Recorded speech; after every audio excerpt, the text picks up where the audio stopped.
Every U.S. states at war. Who's going to come out on top? Part 27. The top comment of the last episode was on Instagram and stated that Kentucky is going to stretch from sea to shining sea, which gave birth to this monstrosity of a border.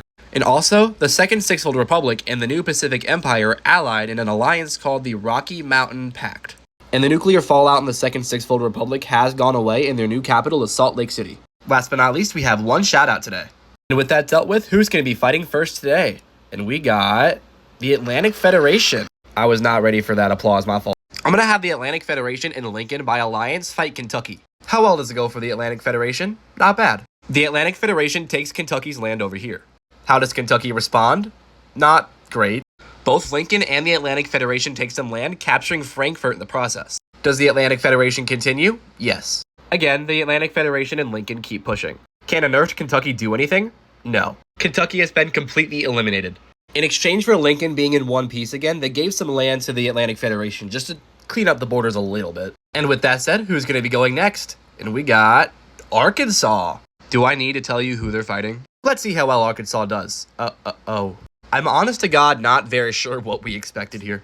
Two little states down, who's going to be going next? We got Douglas, okay. And they're going to try a third shot at the Atlantic Federation, which does include Lincoln. How well does Douglas do? Really good, actually. Douglas successfully captures Miami, which nerfs the Atlantic Federation. Can the Atlantic Federation respond? No. Douglas also captures Amarillo, which completely nerfs that side. Can Douglas keep going? No. Lincoln takes back their capital and starts pushing into Oklahoma.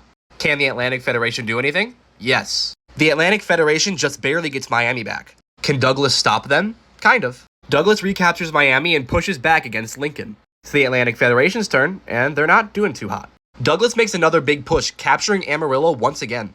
Can Douglas keep going? Yes. Douglas has quite a successful attack on the Two-Coast Alliance. Can the Atlantic Federation respond? Not well. The Atlantic Federation has completely collapsed now. Does Douglas keep going? Yes. Douglas continues their progress. Can the Two-Coast Alliance stop them? No, the war is actually over. Douglas will be taking the entirety of the Atlantic Federation, but we need to roll to see how much of Lincoln they'll take. And Douglas will take 5, so 10.